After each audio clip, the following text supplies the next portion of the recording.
마태복음 15장 1절부터 14절까지 제가 읽습니다.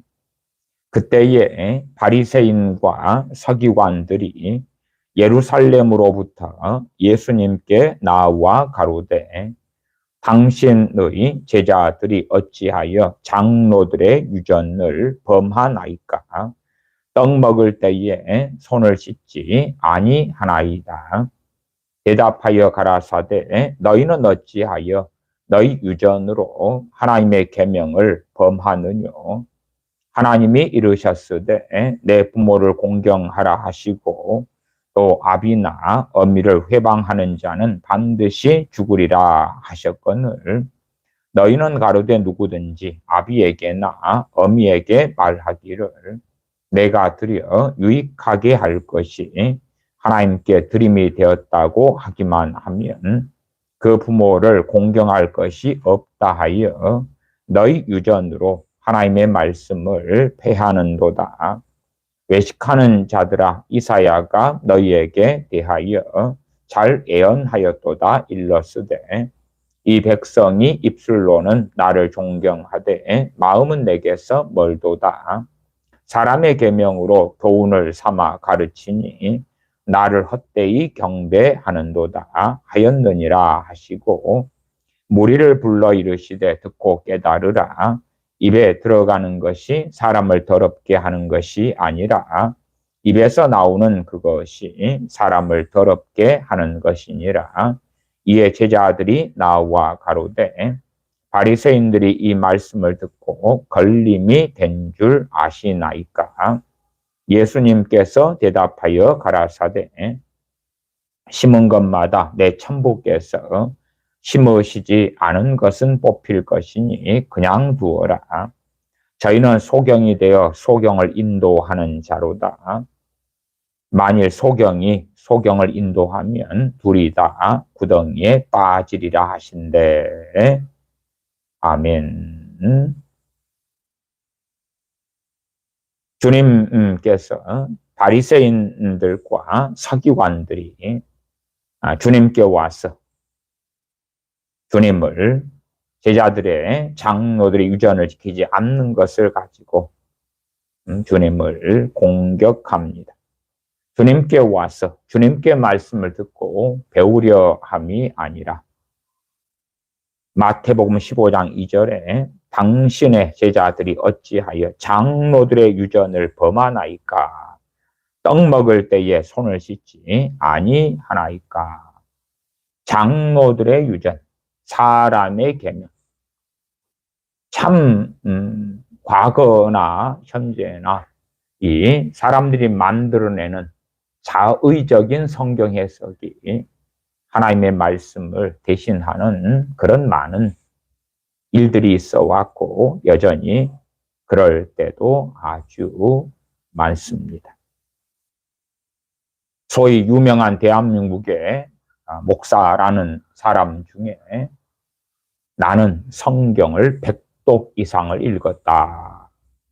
그러한 장모 목사라는 사람이 최근에 그러하게 새벽에 기도하다간가 하나님으로부터 깨달음을 얻었다 그랬지요. 누가 천국 가느냐? 싸가지가 있는 사람이 천국 가고 싸가지가 없는 사람은 지옥 간다. 성경 100독 이상을 읽으면서 그 유명한 사람, 또 일반적으로 설교도 10만 명, 20만 명, 30만 명씩 듣는 그러한 사람이 성경에서 아마 싸가지가 있으면 구원받고 싸가지로 영생을 얻고 싸가지 없으면 지옥 간다는 말씀을 발견한 모양입니다. 그리고 하는 말이 그거지요. 나같이 성경 100독 이상을 하지 않으면 나에 대해서 뭐라고 말하지 말아라. 나같이 연예인을 해보지 않았으면 연예인 한 다음에 나에 대해서 뭐라고 말해라. 나같이 몇 명 교인 목회한 다음에서야 나에 대해서 말해라 하는 궤변을 일삼지요. 며칠 전에 제가 보니 그 정광훈 씨 그 사이트에서 너만 몰라 TV, 너알아 TV, 뭐 너만 몰라 TV 등등 있지요. 거기에 너만 몰라 TV에서 그런 영상을 올려놨습니다. 뭐 자기들의 이제 뭐 집회에서 한 승려가 연단에 올라와서 한 것을 쇼트 영상으로 올려놨습니다. 그 승려가 뭐라고 정광훈에 대하여 말했냐 그러면 정광훈은 선지자가 아니라 하나님이다. 며칠 전 이야기입니다. 정광훈은 선지자가 아니라 하나님이다. 그렇게 하고 박수를 치라 그러니 거기에 모인 사람들 대다수가 기독교인들 아닙니까? 박수를 칩니다. 그것을 쇼트 영상으로 올려놨습니다. PR을 해야 되겠지요. PR을. 알려야 되겠지요. 그 영상이 제가 보니까 3개월 전 영상으로 쇼트 영상으로 만들어서 올려놓은 것 같아요. 그런 식으로 어리석고 완악하게 살아가고 그러한 정광훈을 따르는 사람이나 또한 함께하는 장모 목사씨나 그런 정광훈이 최고의 하나님의 사람이고 등등등 하는 PR을 하면서 함께 하지요. 주님께서 마태복음 15장에서 소경된 인도자에 대하여 말씀하십니다. 이들에게 이제 여러 가지 말씀을 하십니다. 그 가운데는 15장 10절로 건너가겠습니다. 무리를 불러 이르시되 듣고 깨달으라. 입에 들어가는 것이 사람을 더럽게 하는 것이 아니라 입에서 나오는 그것이 사람을 더럽게 하는 것이니라.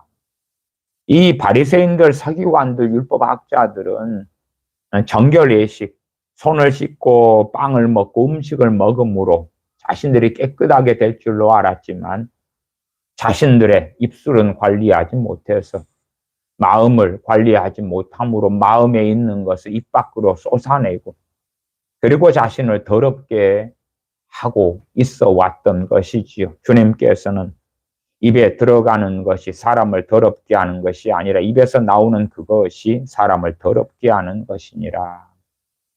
우리의 마음이 생각이 복잡하고 많은 것이 나올지라도 하나님 앞에서는 정말 중요한 것은 우리의 입술을 관리하고 지키는 것입니다. 물론 거기에 한 걸음 나아가서 우리의 마음을 지켜야 합니다. 그렇지 아니하면 우리는 더러워지고 원수 마귀가 역사하는 좋은 토양이 만들어지겠지요.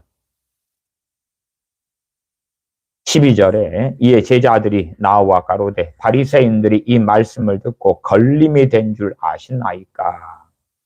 바리새인들을 첫째 주님께서 그들의 입맛에 맞추어서 말씀을 증거하지 않으셨고 두 번째 바리새인들이 스스로 돌이키고 회개해야 되는 것이지 주님께서 이 바리새인들 또 나아가 서기관들의 마음을 감동감화시키시면서 그들의 마음을 부드럽게 만들어주시고 그들 대신 회개가 되도록 주님께서 50%, 60%, 70%의 작업을 해주시고 아니면 나중에라도 바리새인들이 주님께 돌아와야 되니까 걸림이 되지 않도록 왜 걸림이 되면 죽을 때까지라도 주님께 안 돌아오면 안 되잖아요. 걸림이 되지 않도록 좋게 좋은 것이야 온화하게 그들의 마음에 걸림이 되는 말씀을 증거하지 않으시는 그러한 일을 행하신 게 결코 아니다 그 말이. 그러면 제자들이 바리새인들이 이 말씀을 듣고 걸림이 된 줄 아시나이까 주님께 묻는 거죠.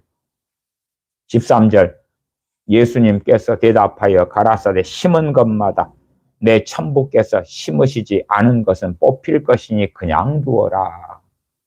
이 바리새인들이 누구 자리에 있습니까? 인도자의 자리에, 지도자의 자리에, 목자의 자리에 있습니다. 누가 심지 않았습니까? 주님께서 심지 않은 자들입니다.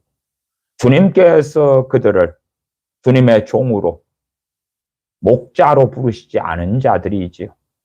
그런데 스스로 목자의 자리에 영적 지도자의 자리에 들어간 것입니다.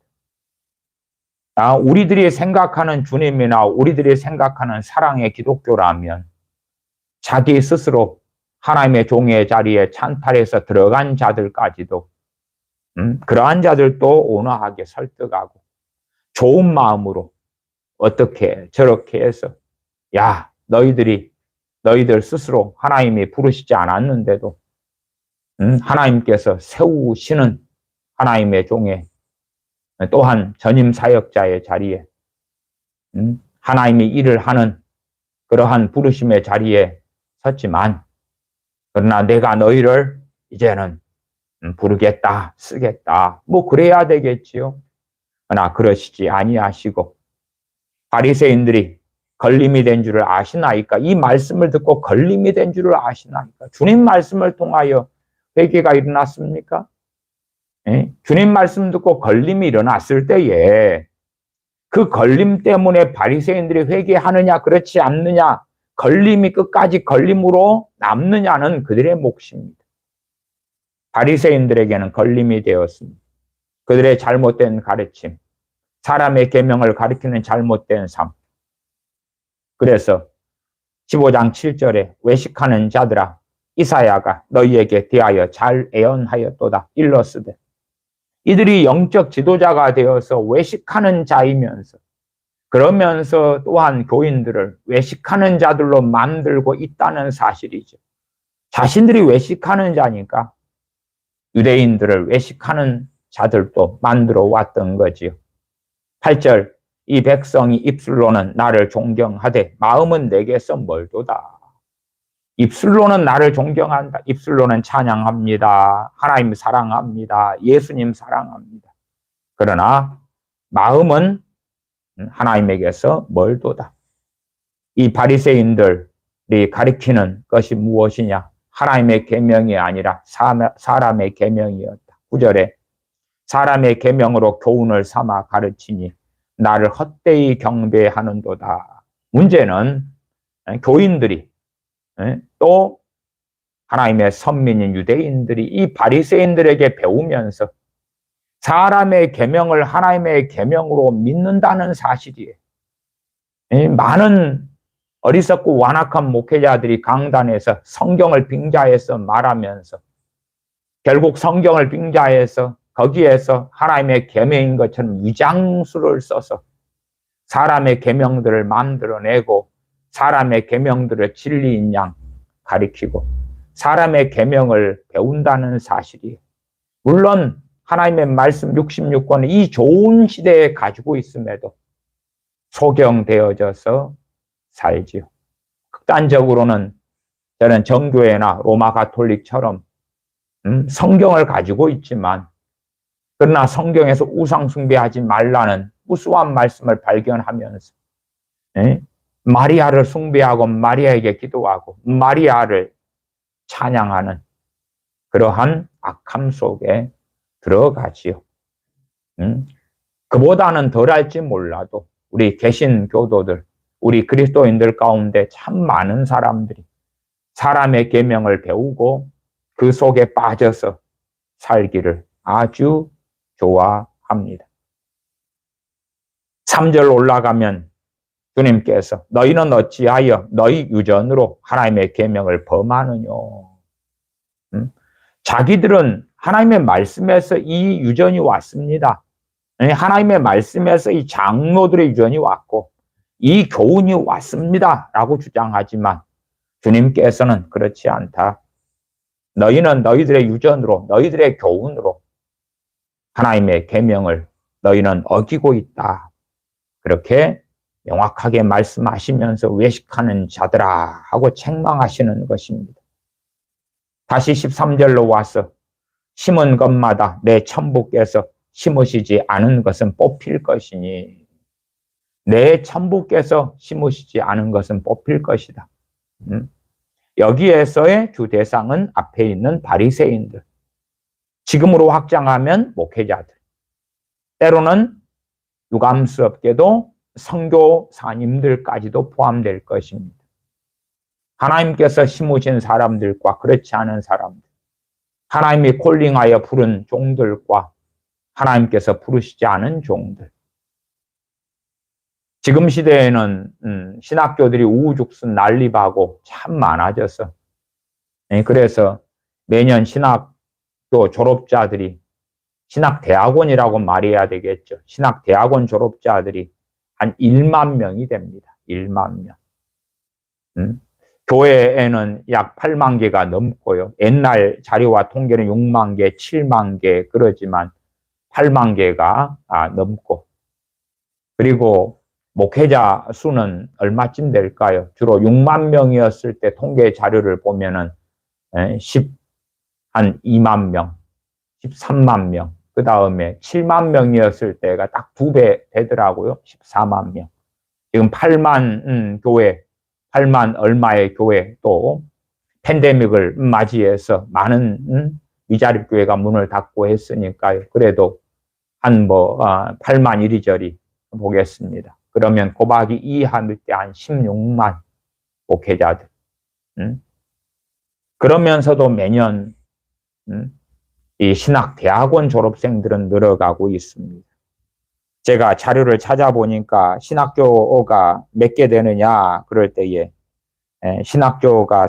신학대학원이요. 신학대학원이 인가든 비인가든 할 때 신대원이 2014년 기준으로 400곳이 된다 그럽니다. 물론 인가 학교는 20%도 안 된다고 이야기해요. 인가가 2014년에 신대원 400곳 가운데 57개였다 그래요. 물론 저는 그것이 교육부의 여러 가지 건물이나 교수진을 갖추고 그래서 인가를 받느냐, 아니면 그냥 교단 신학교로 남느냐, 교단 신학교 졸업생이어서 그래서 목사 안수를 받은 사람을 저는 반대하지는 않습니다. 또한 정확하게 교육부에서 인가받은 그러한 신학교 졸업생이기 때문에, 그래서 목사 된 사람이기 때문에 A급이고 하나님이 세운 종이다, 전혀 그렇게 하지 않습니다. 저는 그것에는 동의하지 않습니다. 이 신학교의 우후죽순 난립을 통하여 한국교회가 문제가 많이 생겼다고 주장하는 사람들의 상당한 주장에 그러한 중심에는 뭐가 있냐 그러면 신학교가 인가냐 비인가냐, 교육부에 인가를 받았느냐. 교육부 인가를 받으려면 여러 가지 시설을 갖추어야 됩니다. 교수진부터 시작해서 토지 면적, 교실 수, 교수진들의 학위부터 또한 여러 시설들이나 그런 게 있을수록 인가받고 또한 인가의 대상이 되는 학생 수를 늘려주지요. 그러면 질이 좋은 교육을 하고 그로 말미암아 교육받고 졸업한 학생들은 탁월한 주의 종이 된다는 어떤 어리석은 주장을 하는 그러한 경우들이 많습니다만은 저는 그것은 전혀 동의하지 않습니다. 핵심은 뭐냐 그러면 하나님께서 심으셨느냐 하는 것입니다. 15장 13절에 예수님께서 대답하여 가라사 심은 것마다 내 천부께서 심으시지 않은 것은 뽑힐 것이니 그냥 두어라. 그냥 두어라. 우리는 육적으로 누군가를 설득하고 설득해서 변화시키려고 합니다. 물론 성령님의 인도하심이 있고 또한 그런 성령님의 도우심이 있다면 그것은 너무나 좋은 것입니다. 그래서 디모데에게 때를 얻든지 못 얻든지 말씀을 전파하라고 한 것이죠. 때를 얻지 못했더라도. 그러나 성령님께서 이끄시고 인도하시기 때문에 그러하죠. 그렇지 않을 때는 그냥 두어라 하시는 거예요. 그들에게 걸림이 되는 말씀을 주님이 전하셨지만 그러나 아버지 하나님의 명확한 말씀을 증거하신 거예요. 그들이 걸림이 됐던 것은 아버지 하나님과 하나님의 말씀과 다른 자리에 이 바리새인들이, 이 서기관들이 서 있었기 때문에 그렇죠.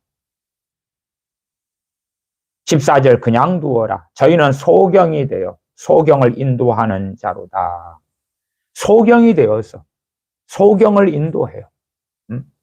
그래서 소경된 인도자이죠. 소경된 인도자가 되어서 소경들을 인도해요. 결과가 어찌 됩니까? 만일 소경이 소경을 인도하면 둘 다 둘이 다 구덩이에 빠지리라. 빠지리라. 둘이 다 구덩이에 빠지리라. 누구를 인도하려면 보는 사람이 인도를 해야지. 소경이 인도할 때 둘 다 구덩이에 빠질 수밖에 없는 것입니다. 참 지금은 과거 어느 시대보다도 더 많은 신학교 또한 신학대학원 졸업자들이 양상되고 있습니다. 왜 그렇습니까? 첫 번째는 스스로 내가 목사가 되련다. 내가 스스로 하나님의 일을 하련다 하는 많은 사람들이 있어 온 것이고요. 두 번째는 타의적으로 부모가 누가 소위 신령하다는 사람이 혹은 기도원 원장이 교회 목사님이 아무개여 당신 신학에서 하나님 일 하시오 하는 권면을 받아서 그런 경우들도 많지요. 아니면 어떤 사람은 그런 경우도 있습니다.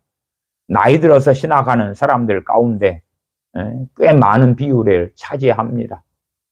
이것저것에서 다 패가 망신했을 때 이것에서 망하고 저것에서 망하고 저것에서 망하니까 하나님 일이나 하자.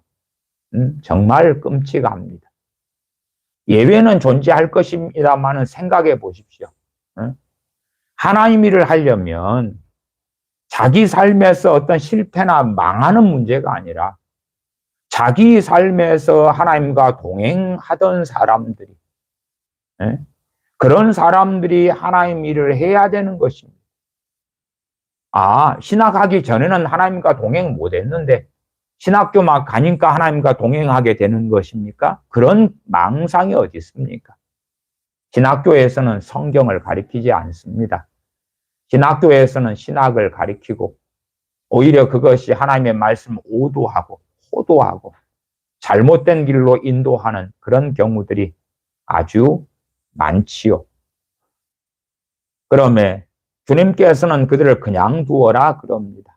데리고 와라. 그들의 마음을 풀어주자. 그들이 잘못 이해하고 있는 하나님의 말씀을 감동적으로 가마력 있게 설득하자. 그렇게 하면서 하나님께서 심지 않았지만은 뽑혀야지 되지만은 내가 저들을 심어주겠다. 내가 아버지 하나님께 구해서 아버지 하나님 저들도 하나님의 진실한 종으로 사용해 주시옵소서 그러자. 그렇게 주님께서 말씀하시지 않으셨습니다. 참으로 많은 사람들이 젊은이들이 또한 나이 들어서 이것저것 망하는 사람들이 혹은 애언임내 무슨 감동 계시 받아서 당신 하나님 일 하시오. 그렇게 해서 설득당하여 신학을 하고 목사가 되고 한 걸음 나아가 선교사가 되는 일들이 너무나 많습니다. 그러나 그것은 끔찍한 일입니다. 15장 13절 심은 것마다 내 천부께서 심으시지 않은 것은 뽑힐 것이니 그냥 두어라. 저희는 소경이 되어 소경을 인도하는 자로다. 세상적으로도 그렇습니다. 자, 어느 시장실이 있다고 합시다. 그러나 시장이 아닌 사람이 시장 노릇을 한다고 합시다. 시장이 찍어야 될 직인을 마음대로 남발하고 찍고 시장이 아닌데 시장 노릇을 하면 그 범죄 아닙니까? 그보다 더 끔찍한 범죄는 그것입니다. 하나님께서 그를 주의 종으로 세우시지 않았는데 스스로 주의 종의 자리에 가서 스스로 목회자의 자리에 가서 그 자리에 앉는 것입니다. 그렇게 할 때에 그는 뽑히게 될 것입니다. 물론 뽑히는 것이 우리 눈에는 그 사람이 죽을 때까지 목사로 살다가 죽어요. 뽑히지 않은 거군요. 아닙니다. 바리새인들이 인도자의 자리에 서서 살아갔는데 죽을 때까지 그들은 바리새인으로 살다가 죽었습니다. 그 중에 소수의 사람들만 주님께 돌아왔지요. 그러면 뽑혔다 하는 것은 외형적으로 판가름할 수 있는 것이 아닙니다. 하나님께서 그들을 돌아보지 않으시는 거죠. 그냥 두어라 방치하시는 거죠. 밭이 있으면 밭에 작물을 키우고 농사를 잘 지을 수가 있지요. 그러나 어떤 땅은 방치되지요. 그냥 내비둬 버리는 것이죠.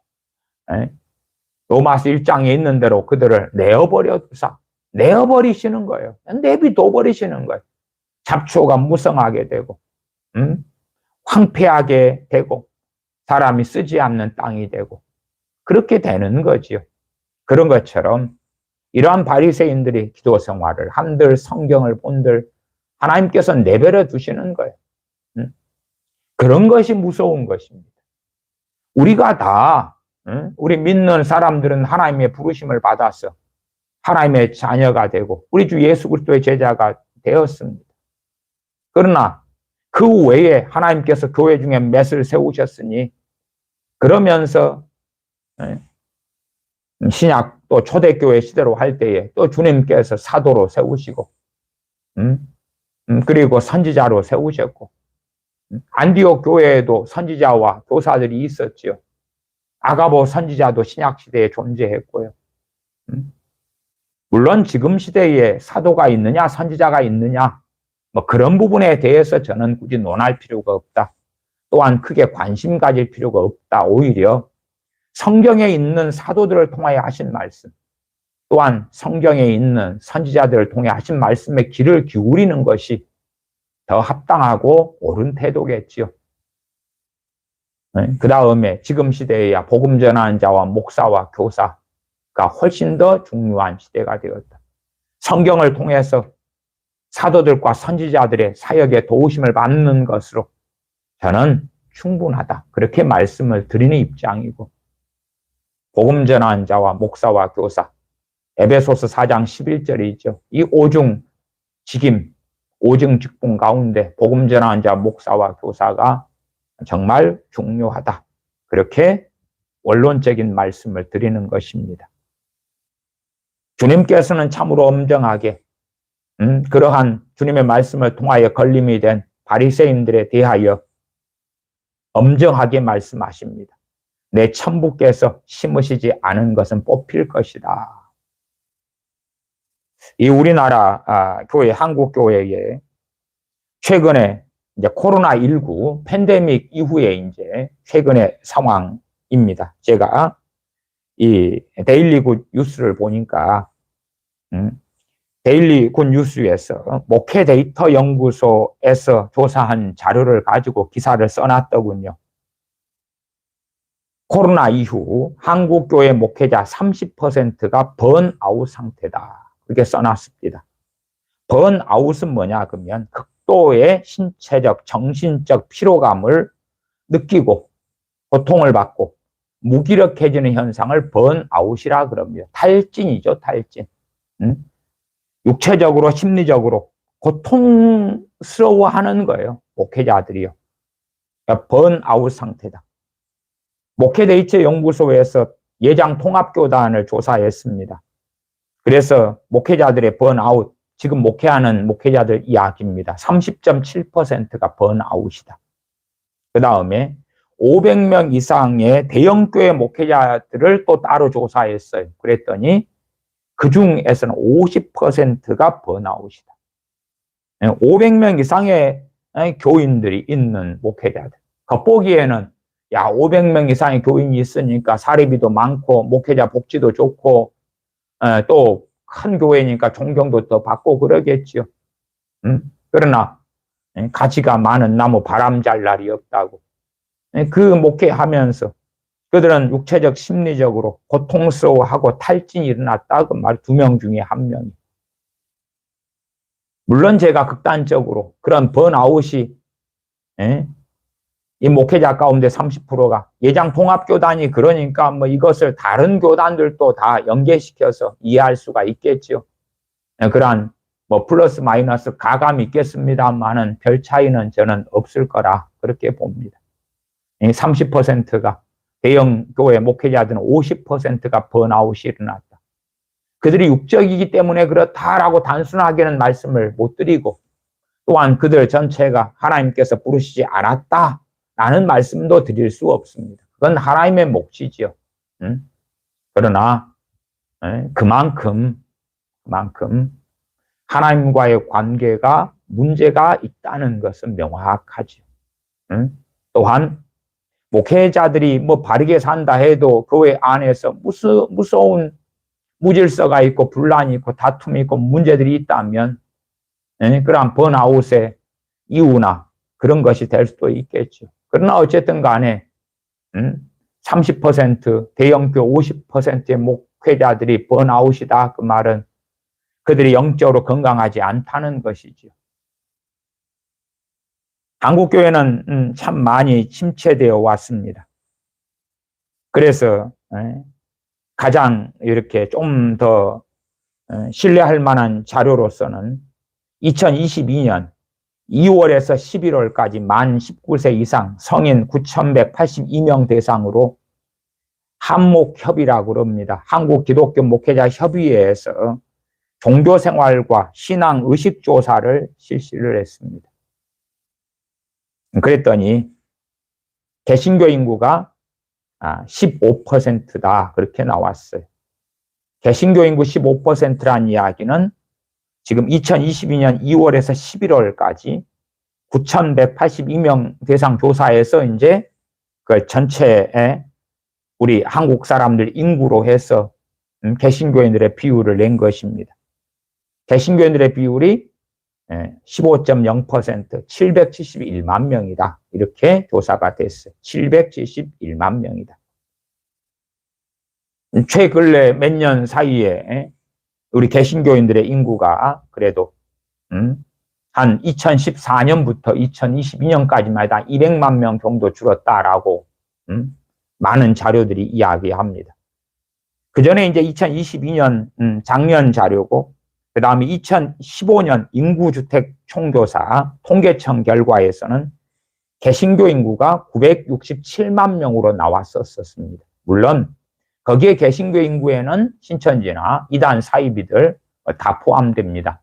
그래서 많게 잡을 때는 그런 이단 사이비 인구를 한 100에서 150만까지 잡습니다. 그렇게 빼고 나면 또 마찬가지로 최근 작년에 했던 한목협에서 조사했던 개신교 인구가 771만 명 그럴 때 그 안에도 이단 사이비 신천지 다 포함되어 있습니다.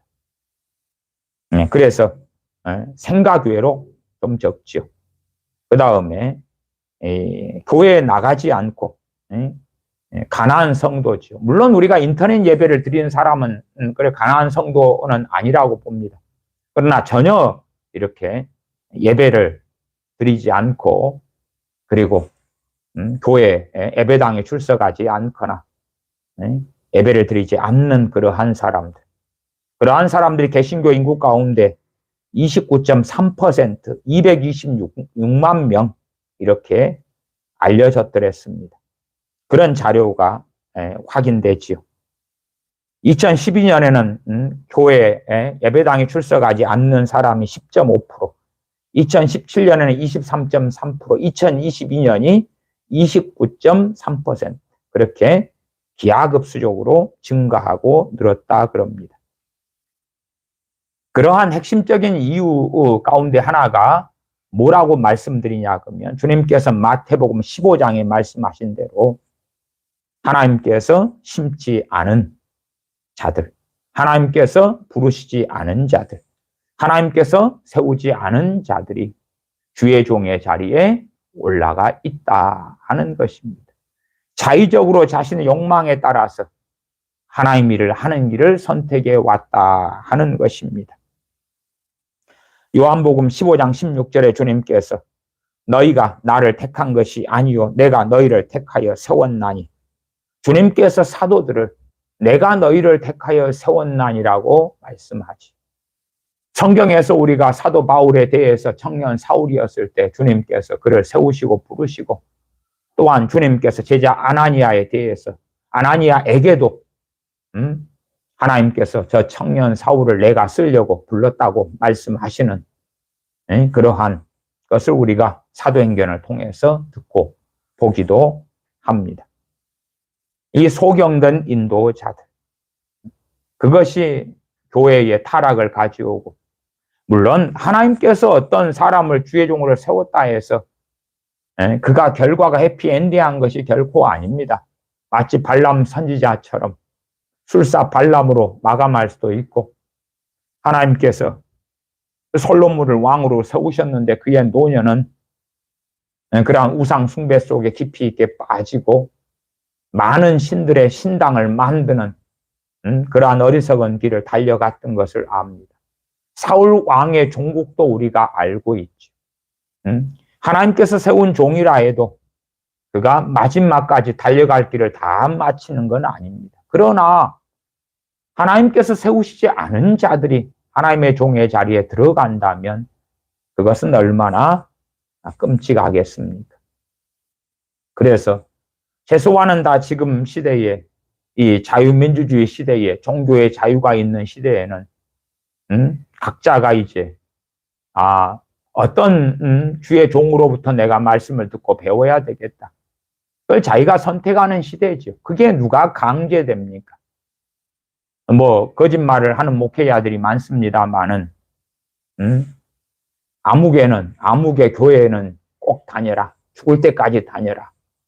그러한 계시가 어디 오겠냐 그 말이에요. 그런 부분에 인도하심이 있을지 몰라도 그 인도하심이 죽을 때까지의 인도하심은 아닐 것입니다. 그래서 사도 바울을 에베소로 인도하시고 사도 바울을 마게도냐로 인도하셔도 죽을 때까지 거기에 머물지는 않았지요. 그런 것처럼 극단적으로 어떤 사람은 어느 교회에 평생 다녀야 되고 또 다른 사람은 또 다른 교회에 평생 다녀야 되고 그런 게 아니라 우리가 일반적으로 단일 교회를 선택하고 또한 목회자를 우리가 선택하는 것, 그 일반적인 상식 아닙니까? 그래서 책임도 자기가 지는 것입니다. 저 주의 종이 정말 주의 종인가 아닌가? 그러한 기준은 우리가 아시다시피 디모데 전서나 디도서에 나와 있습니다. 하나님은 기준을 양보하지 않으시죠. 디모데 전서나 디도서에 주의 종의 자격들이 나와 있죠. 감독의 자격, 장로의 자격이 나와 있습니다. 누가 하나님의 종이 되었다면 그 자격을 갖추었겠죠. 왜? 하나님께서 그를 제시해 놓고 그래도 내가 주의 종으로 누구를 부르면 그런 자격이 없어도 되는 거야, 괜찮은 거야. 그런 것이 어디 있겠습니까? 그런 것은 없겠지요. 이 소경리 인도자에 대하여 주님께서 어떤 면에서는 참 냉정하시죠. 냉정하시죠. 제가 2월 달에 어느 그러한 이제 쪽지를 보았는데 그 쪽지는 낮과 밤 최홍덕 간사님이 만든 쪽지인데 거기에 나온 내용인데 그 최홍덕 간사님이 글을 썼더라고요.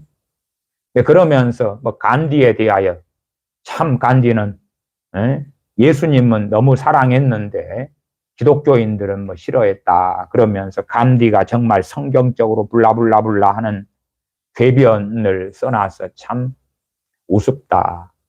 간디가 예수님 안 믿은 것은 기독교인들에게서 사랑을 발견하지 못했기 때문이다. 그렇게 말하면 참 사랑의 기독교라는 이상한 걸 만들어냅니다. 아버지 하나님은 사랑이신 게 맞습니다. 그러나 거룩하시며 공의로우십니다. 여러분이 요한계시록을 보실 때에 거짓말하는 자들, 우상 숭배자들 등등등이 예루살렘 성에 들어온다 그럽니까? 그런 자들이 불못에 떨어지지 않는다 그럽니까? 참으로 기괴하지요. 이런 마태복음 15장을 볼 때에 그 감디가 가진 예수님에 대한 건 산상순에서 일부를 본 다음에 자기만의 예수님 자기만의 기독교를 만들어낸 것이죠. 기괴한 것이죠. 근데 그것을 칭송하는 그런 너무나 잘못됐지요. 주님께서 이 바리새인들을 고쳐주는 게 아니라 그냥 두어라 그지요. 주님께서 고치실 수도 없는 것입니다. 바리새인이 회개하고 돌아와야 되는 것이죠. 주님을 보실 때에 간디는 그랬을 거예요. 사랑이 없네. 자기는 산상수훈 정도만 조금 본 다음에 이런 기독교 원해, 이런 예수님 원해 그러지만 주님께서는 얼마나 많이 사복음서에서 거절하시고 왕이 되어 달라니까 아니다. 아니다. 그리고 거절하시고 또 사람들이 와서 주님을 찾으니까 아니다. 다른 마을로 가버리시고. 얼마나 많이 그러십니까? 응? 이 말씀의 조화와 균형을 이루어야 되지. 한 극단에 빠져서 그래서 사람의 계명을 만들어내는 것은 망상 중에 망상입니다. 주님은 그냥 두어라.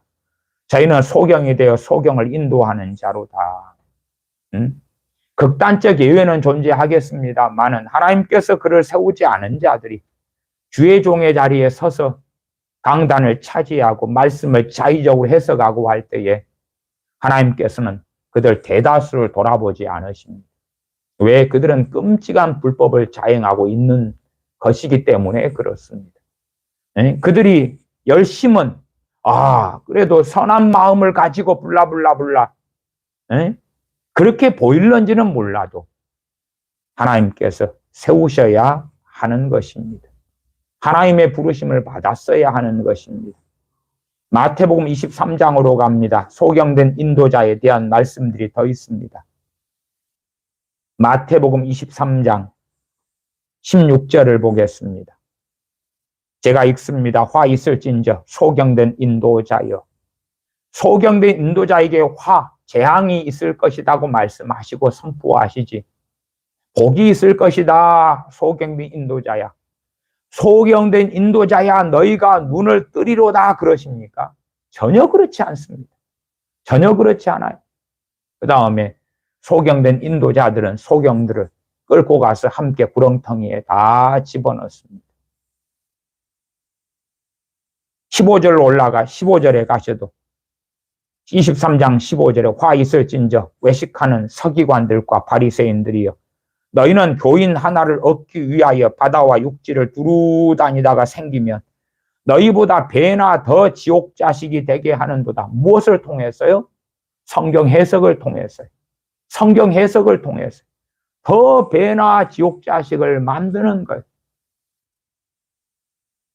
하나님께서 세우시지 않고 하나님이 심지 않은 자들이 그 자리에 서서 살아가지만 하나님께서는 그들에게 어느 때에 재앙을 주실 것입니다.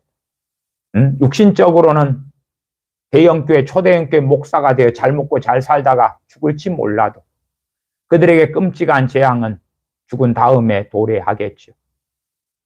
또한 살아있을 때 끔찍한 재앙은 진실로 진리를 깨닫지 못하고 돌이킬 수 없다는 것이죠.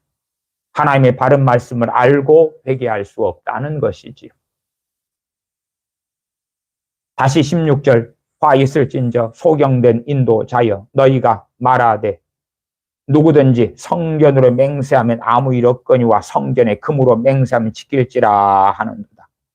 우맹이요 소경들이여 어느 것이 크뇨 그 금이냐 금을 거룩하게 하는 성전이냐. 그러면서 소경된 인도자들이 그 뒤에 이어지는 그러한 궤변을 일삼아요. 시대에 따라서 이 궤변의 양상이 달라지겠습니다마는 돈을 사랑하는 자들은 성전보다 성전의 금이 더 중요하겠죠. 그래서 어찌하든지 성경을 이용하여 돈 이야기를 해야 되는 일이 많겠지요. 또 23장 24절로 갑니다. 24절에 소경된 인도자여 하루살이는 걸러내고 약대는 삼키는도다. 하루살이는 이익이 안 되죠. 약대는 얼마나 비싼 것입니까? 가치가 있는 거잖아요. 그러니까 돈 안 되는 하루살이는 걸러내는 것이 어떻게 하면 이익을 남고 어떻게 하면 성공하는데 이 소경된 인도자들 지금으로 한다면 목회자들 이 돈벌이를 위해서 또한 자기에게 유익하지 않은 것은 던져버리고 자기에게 이익을 남기고 유리하고 자신의 성공을 가져올 수 있는 것은 또한 그런 사람들은 우대하고 삼킨다. 그런 것이지요. 자, 이제 기본적으로 주의 종의 콜링과 부르심에 대하여 좀 생각해 보십시다. 첫째는 이사야서를 봅니다. 이사야 6장 8절입니다. 이사야 6장 8절입니다. 이사야 6장 8절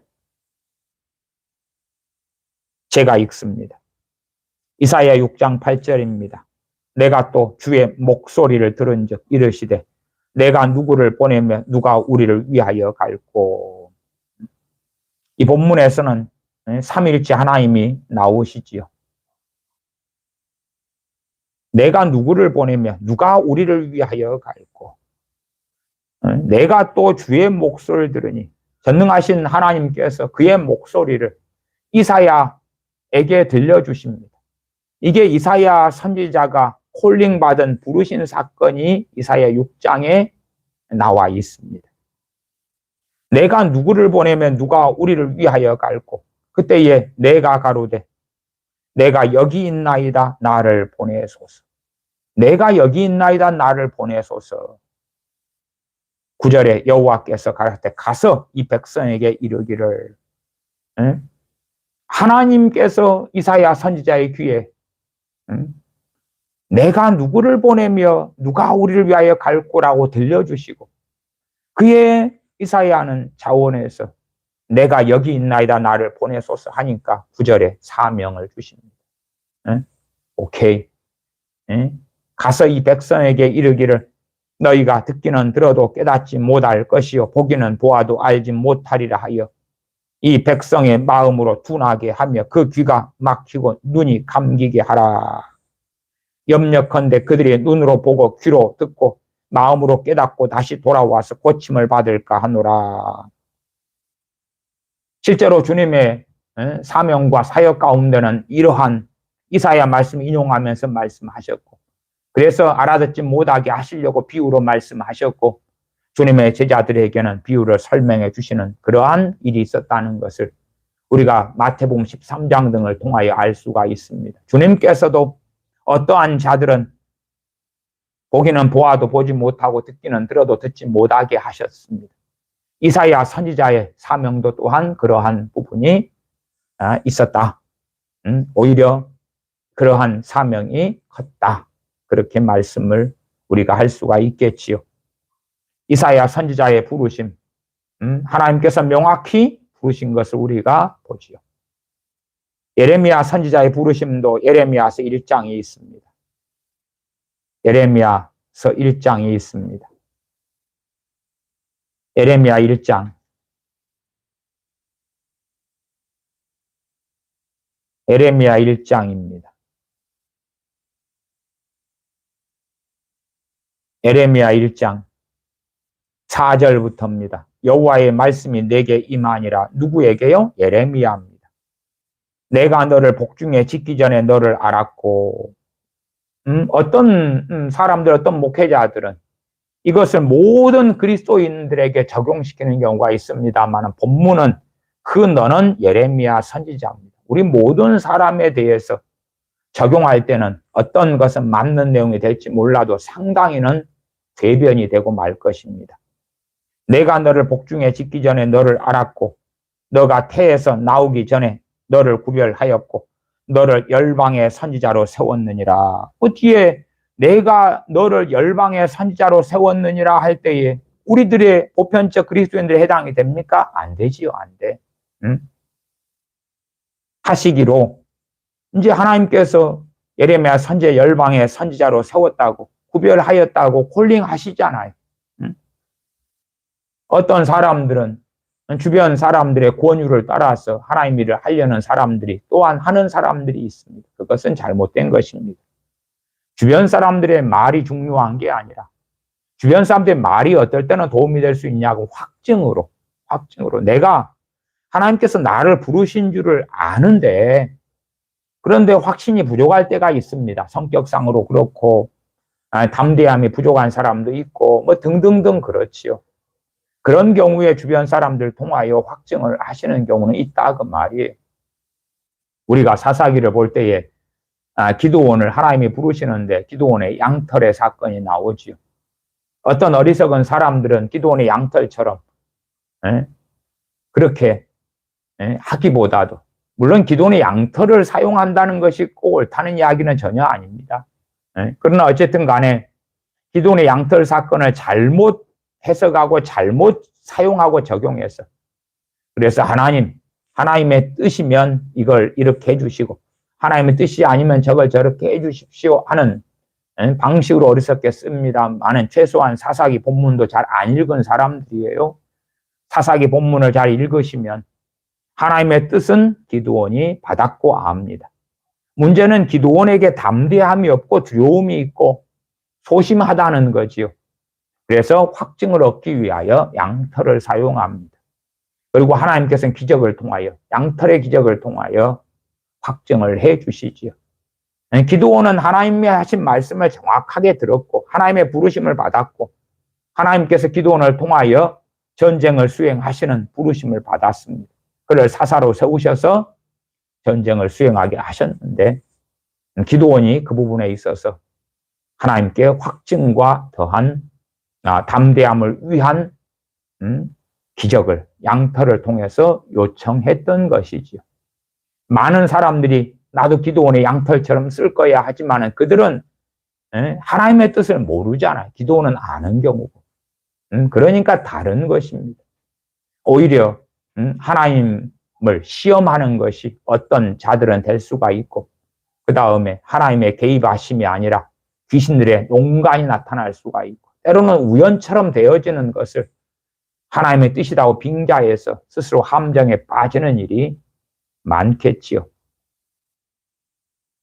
좀 더 예레미야 1장을 읽어보면은 1장 6절에 내가 가로되 슬프도소이다 주 여호와여 보소서 나는 아이라 말할 줄을 알지 못하나이다. 7절 여호와께서 내게 이르시되 너는 아이라 하지 말고 내가 너를 누구에게 보내든지 너는 가며 내가 내게 무엇을 명하든지 너는 말할지니라. 8절 너는 그들을 인하여 두려워하지 말라. 내가 너와 함께하여 너를 구원하리라. 나 여호와의 말이니라 하시고 9절 여호와께서 그 손을 내밀어 내 입에 대시며 내게 이르시되 보라 내가 내 말을 내 입에 두었노라. 보라 내가 내 말을 내 입에 두었노라. 하나님께서 첫째 어떤 사람을 주의 종으로 부르시면 당연히 하나님께서 부르시는 콜링이 있어야 되고 하나님의 부르심이 있어야 됩니다. 하나님이 부르신다 해서 끝까지 해피 엔딩한 다른 주의 종으로 살지는 않는다고 말씀을 드렸습니다. 그런데 하나님께서 세우시지 않고 심으시지 않은 자들이 하나님의 종의 자리에 서면 그런 소경비 인도자가 되고 그 다음에 소경들을 끌고 가서 함께 구덩이에 빠뜨리게 될 것이고 그들은 끔찍한 일을 만나게 될 것입니다. 그래서 하나님의 종이 되려는 사람들은 하나님이 자신을 부르셔야 됩니다. 두 번째는 하나님이 부르시는 종들이 아무 무기도 없이 하나님의 일을 하게 되는 것이 아닙니다. 옛날에 인터넷이나 핸드폰 같은 게 발달하지 않았던 시대에는 잘 정보가 부족해서 누가 군대 가려고 할 때에 야, 총은 군대 가서 돈 준비해 가서 PX에 가 사라 그런 농담을 하고 믿는 청년들이 있기도 했습니다. 자비량에서 스스로의 돈으로 총을 장만하고 탄띠를 준비하고 군장을 준비하고 그렇게 해야 되는 줄로 속아 넘어간 그러한 순진한 청년들이 있었지요.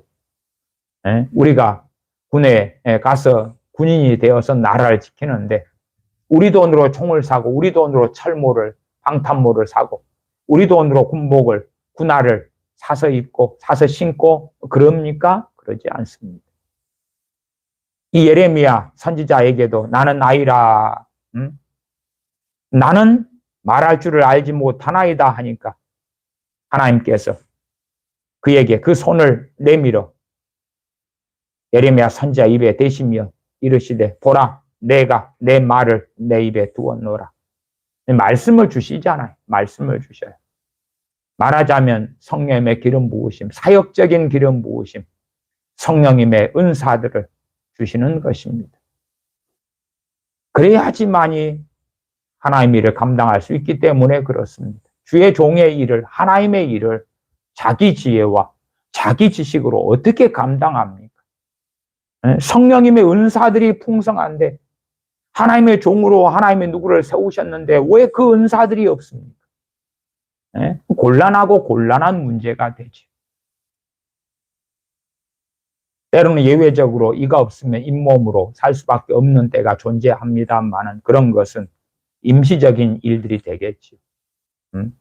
참으로 하나님께서 세우신 종이라면 하나님께서는 그를 세우기 위하여 대한민국 정부에서 누구를 군인으로 때가 되어 불렀다면 그에게 훈련을 시키고 국가에서 세금을 통하여 훈련을 시키고 그 다음에 그에게 먹고 입고 잘 수 있게 하고 지금 시대에는 이제 뭐 병장만 돼도 100만 원을 주고 그러지 않습니까? 제 때는 뭐 1,300원 이렇게 받았습니다. 병장 때. 그러면 100배가 되었네. 100배가. 어쨌든 총도 주고 물론 전역할 때 반납하고 나와야 됩니다만은 군화도 주고 군복도 주고 모자도 주고 또 전투모도 주고 다 주지 않습니까? 그렇게 해서 훈련시켜서 군사로 감당하게 하지요. 하나님께서 누구를 불렀다면 하나님께서 그를 단련시키시고 그 다음에 그에게 필요한 은사와 능력을 주시는 것은 뻔한 이야기입니다. 그래서 점점점 지금 시대에는 하나님께서 부르시지 않은 사람들이 주의 종의 자리에 찬탈하고 서서 그래서 교회를 더럽히고 그래서 자의적으로 성경을 해석하는 그러한 시대가 되었습니다. 말만 잘하는 말쟁이가 되면 성공하는 시대가 되었을지도 모르겠습니다만 그러나 하나님 앞에서는 결코 착하고 충성된 종이라 인정받지 못하겠지요.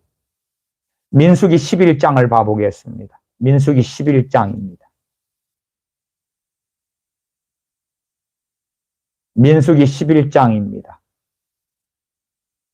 민수기 11장 11절부터 보겠습니다. 11절부터입니다.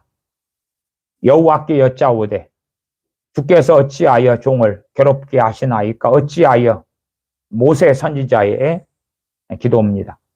어찌하여 나로 주의 목전에 은혜를 입게 아니하시고 이 모든 백성을 내게 맡기사 나로 그 짐을 지게 하시나이까? 이 모든 백성을 내가 잉태하였나이까? 내가 어찌 그들을 생산하였기에 주께서 나더러 양육하는 아비가 젖먹는 아이를 품듯 그들을 품에 품고 주께서 그들의 열조에게 맹세하신 땅으로 가라 하시나이까? 이 모든 백성에게 줄 고기를 내가 어디서 얻으리이까? 넘어가서 14절입니다. 책임이 심히 중하여 나 혼자는 이 모든 백성을 질 수 없나이다. 주께서 내게 이같이 행하실진대 구하옵나니 내게 은혜를 베푸사 즉시 나를 죽여 나로 나의 공고함을 보지 않게 하옵소서. 16절 여호와께서 모세에게 이르시되 이스라엘 노인 중 백성의 장로와 유사되는 줄을 너가 아는 자 70인을 모아들이고 해망 내 앞에 이르러 거기서 너와 함께 서게 하라. 70명을 불러와라. 노인 중에 백성의 장로 유사되는 줄을 너가 아는 자 70명을 모아들이고 와라. 17절에 내가 강림하여 거기서 너와 말하고 내게 임한 신을 그들에게도 임하게 하리니 그들이 너와 함께 백성의 짐을 담당하고 너 혼자 지지 아니하리라. 모세가 나 혼자 져서 심히 중합니다.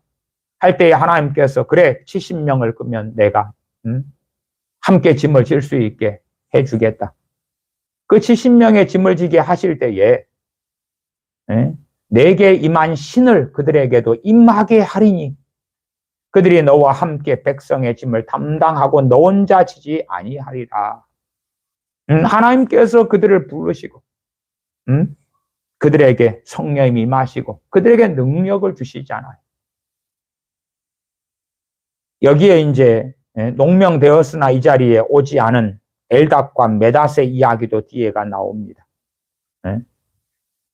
그들에게도 성령님께서 임하시고 그들이 애언을 합니다.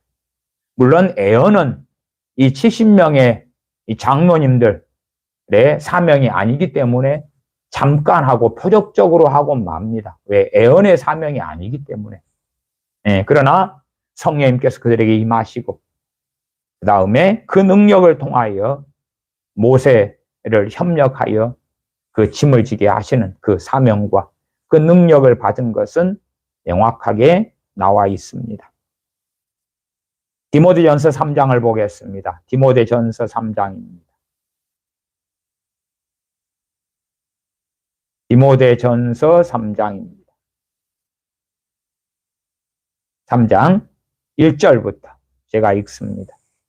미쁘다 이 말이여 사람이 감독의 직분을 얻으려 하면, 그러니까 사람들이 믿는 사람들이 하나님에 대해 열심히 특심해서 감독의 직분을 얻으려 하는 일이 생기죠. 주로 이제 장로님과 감독으로 주로 분리가 되는데, 장로님들 중에서 이제 감독이 나오고 주로 초대교회적으로나 에베소나 아니면 뭐 여러 지역들의 경우들에는 지역마다 장로님들이 목회와 사역을 했다 그러면, 또한 큰 교회라면 많은 장로님들 가운데 감독이 있었죠. 예루살렘 교회 야고보 감독과 그 아래의 많은 장로님들이 협력이 함께 사역을 했던 것처럼, 또 어떤 데는 지역에 장로님들이 있었고 총괄하는 감독 되는 장로님이 계셨고, 그렇게도 됩니다. 사람이 감독의 직분을 얻으려 하면 선한 일을 사모한다 함이로다. 어떤 사람이 스스로 감독의 직분을 원하는 경우가 있겠죠. 그때 되는 상황에서도 우리들이 분별할 수 있는 것으로 말씀해 주십니다. 그래서 3장 2절부터 그러므로 감독은 책망할 것이 없으며 한 아내의 남편이 되며 철저하며 근심하며 아담하며 나그네를 대접하며 가르치기를 잘하며 술을 즐기지 아니하며 구타하지 아니하며 오직 관용하며 다투지 아니하며 돈을 사랑치 아니하며 등등등. 그래서 디모데에게 감독이 될 사람들의 자격에 대하여 이렇게 이야기해 주면서 이것을 근거로 해서 감독이 되려는 사람들을 선택하고 선별하고 뽑을 수 있도록 그렇게 해주는 걸 알 수가 있습니다. 8절부터는 집사님의 자격, 자질, 안수 집사님이죠. 그에 대해서도 나와 있고, 이를 통하여 우리가 아시다시피 초대교회 7 집사님들 뽑았던 것처럼 그렇게 선별할 수 있는 기준을 제시하고 있고, 이를 근거로 하여서 디모데가 사역하면서 감독이나 장로님들을 선택하고 뽑았다는 것을 우리가 알 수가 있습니다. 지금 현재의 신학교는 외형적으로 우리가 신학대학원을 나와야 되니까, 나와야 목사 안수를 받으니까 그 외형적인 자격, 자질만 갖추게 해주는 것이지, 그 신학교가, 신학대학원이 혹은 목사 안수가 어떤 사람을 하나님께서 주의 종으로 부르도록 만드는 일을 하는 것이 아닙니다. 현 시대에서는 신학교를 나와야지 주의 종이 되지만, 그것은 불가피한 필수가 될 수밖에 없는 시대지만, 그러나 정말 하나님의 일을 누가 하려면 하나님께서 그를 부르시고 택하셔야 합니다. 그래야지만이 하나님의 일을 하는 것이 합당케 되어지죠. 그 옛날 이야기를 좀 해보겠습니다. 옛날 평양신학교 이야기를 좀 해보려고 합니다. 평양신학교는 1901년에 세워졌습니다. 정확한 명칭은 장로회 신학교가 됩니다. 인가된 이름이 그렇고요. 우리는 이제 평양신학교 이렇게 부르거나 혹은 평양장로회 신학교 이렇게 부릅니다. 이 4개의 이러한 선교회가, 4개 장로회 선교회가 함께해서 운영했던 장로회 신학교입니다. 미국 북장로회, 미국 남장로회, 영국 선교회, 호주 선교회가 함께해서 교수진을 파견하고 평양신학교, 평양장로교 신학교를, 장로회 신학교를 운영을 했더랬습니다. 1901년에 평양에서 설립되었고요. 당연하게 장로교 교역자 목사 교육기관이었습니다. 아시다시피 1907년에 최초의 졸업생을 7명을 배출했고, 7명이 1907년에 목사 안수를 받았습니다. 아시는 유명한 목사님들로는 길선주 목사님, 이기풍 목사님 분을 아시겠지요. 당시에 1907년 말되었어도 재적 학생 수가 75명이었습니다. 졸업생은 1907년에 7명, 1908년에는 아무도 없었고 1909년에 8명, 그 다음에 뭐 1910년 뭐 이럴 때 이제 16명, 그 다음에 뭐 20명, 22명, 많을 때는 한 33명까지도 그렇게 배출을 했더랬습니다. 이제 수업은 어떻게 했냐 그러면은 다 당시에는 고등교육을 받은 학생들이 대부분 아니었습니다. 그래서 대부분 일자 무식도 많았고요. 그렇기 때문에 뭐 어떤 신학 과목들보다도 그냥 성경 공부에 집중하는 그런 신학교였고요. 그 다음 맨 처음에는 5년간 수업을 했습니다. 5년간도 1년 내내 한 게 아니라요. 1년에 3개월만 했습니다. 1년에 3개월만. 당시에는 신학생들이 대부분 다 장로님이나 조사 직분을 가지고 있어서 교회 사역을 했던 분들이에요. 길선주 이분도 장로님으로 계시다가 신학교를 다니고 있었죠. 그리고 1907년에 장로님으로 있다가 목사 안수를 받은 케이스고 그렇습니다. 그래서 1년에 3개월만 수업을 했습니다. 3개월만. 그렇게 해서 5년간. 그러니까 그렇게 해봐야 3, 5, 15, 15개월밖에 안 되죠. 총 하면. 1920년이 되었어야 이 평양신학교가 1년 2학기제 3년 과정으로 전문학교 제도를 도입하게 됩니다. 그때야 이제 정규 3년, 1년 2학기 3년이 되죠. 그러나 평양신학교 1920년 때까지는 1년에 3개월만 수업하고 성경 공부 중심으로만 했더랬습니다. 그렇게 했어도 얼마나 위대한 많은 종들을 배출했냐 그 말이. 지금이야 대학교도 나오고 신학대학원 나오고 목회학 석사를 받고 그래도 정말 그런 위대한 성령 충만한 종들을 배출하는 신학교는 어디 얼마나 있느냐 그 말입니다.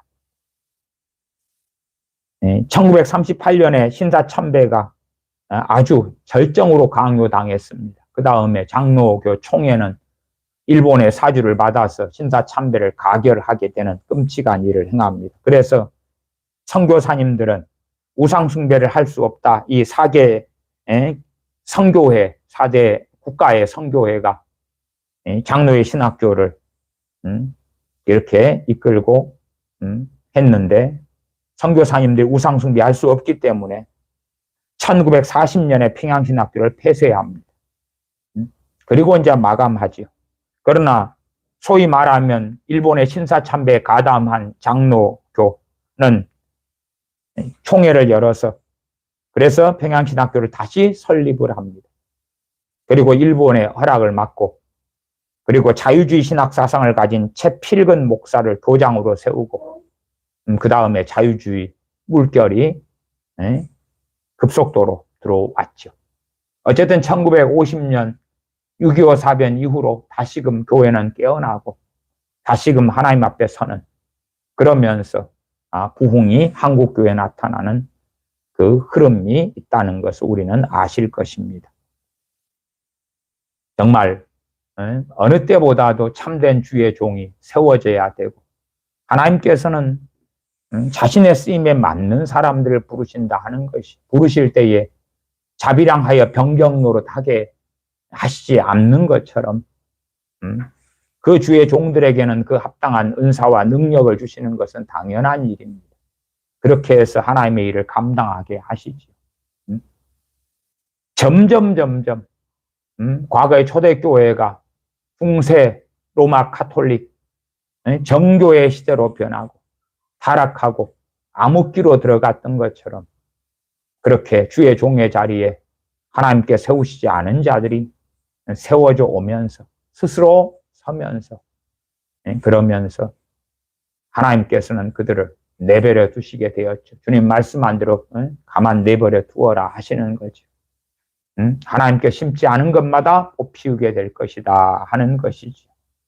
그러한 시대를 우리가 살고 있고 실상은 앞으로는 더 심해질 거라고 저는 말씀을 드립니다. 앞으로는 더 1년에 1만 명씩의 신학대학원 졸업생들이 그런 400여 개의 신학대학원에서 배출되지만 인가든 비인가든지 간에 그러나 자의적으로 하나님의 종의 자리에 서서 자의적으로 선교사의 자리에 서서 그 길을 걸어가고 그리고 그 종국은 구덩이에 빠지는 것으로 또한 그와 함께하는 자들도 함께 구덩이에 빠지는 것으로 판명이 나고 말 것이고 그러한 것은 주님 오실 때까지 더 가속화 되는 것이 전 세계적으로 일어날 거다. 그렇게 말씀을 드립니다. 기도하겠습니다. 아버지 하나님, 우리 각자가 하나님께서 부르시는 자리에 서서 살게 하여 주시옵소서. 우리가 헛된 망상을 꿈꾸어서 하나님께서 부르시지 않은 자리에 서려 하거나 또한 하나님께서 부르시지 않고 세우지 않은 자들을 따라서 소경이 되어서 구덩이에 빠지는 어리석은 자녀들이 되지 않도록 저희를 긍휼히 여겨 주시옵소서. 하나님에 대하여 우리가 만들어낸 하나님상, 주님에 대하여 우리가 만들어낸 주님 상을 가지는 어리석은 인도의 마하트마 간디처럼 혹은 또한 어리석은 상당한 사람들처럼 살지 아니하고 진실로 진리의 말씀에 근거하여 바른 의의 길 진리의 길을 걷다가 주님을 배움는 자녀들 되게 하여 주시옵소서. 우리 주 예수님의 이름으로 기도하옵나이다. 아멘.